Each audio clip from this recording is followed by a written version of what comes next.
In 1984, a man named Michael set out on a 3-day trip from Ohio to California for a chance to be on his favorite game show, Press Your Luck.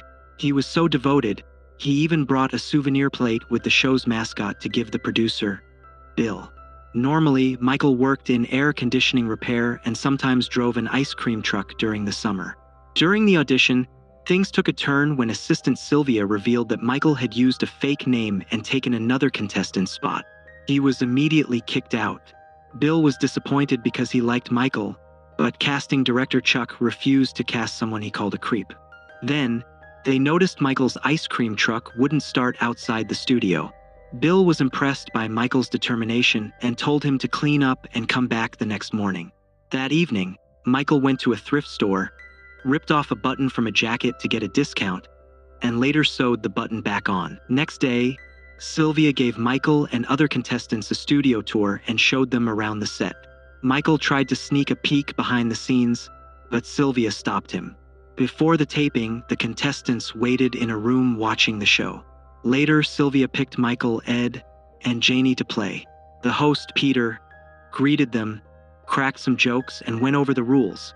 Contestants got spins by answering questions right. Whoever had the most winnings would take home the prize. During the questions round, Michael got nervous. Sometimes he got answers wrong, but he eventually scored a spin.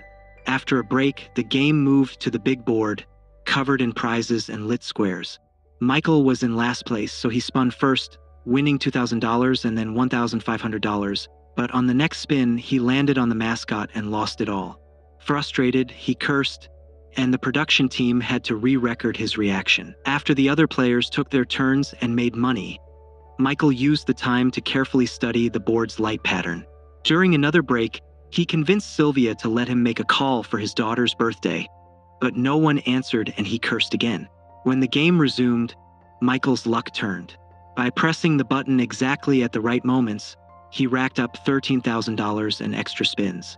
He kept going and didn't stop, winning again and again, passing $28,000 and breaking a show record.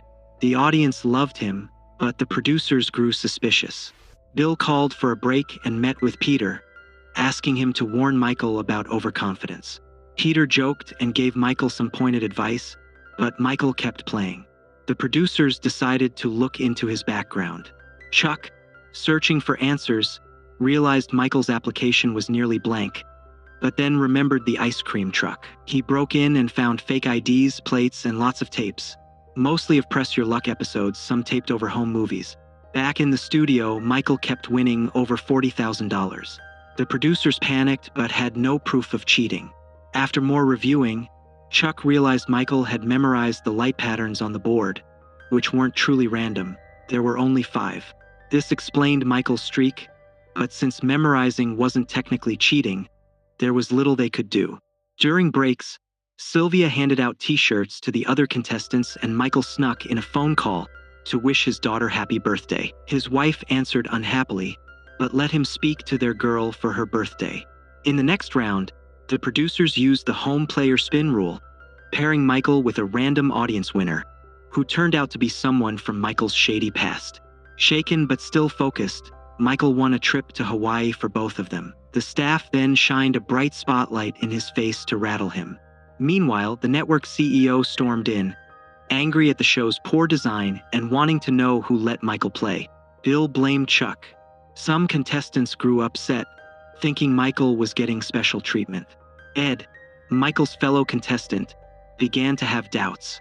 Michael, feeling the pressure and chased by staff, ran from the studio, hid in his truck, and then wandered the lot. Cops everywhere made him even more nervous. Eventually, Michael was brought back to the game.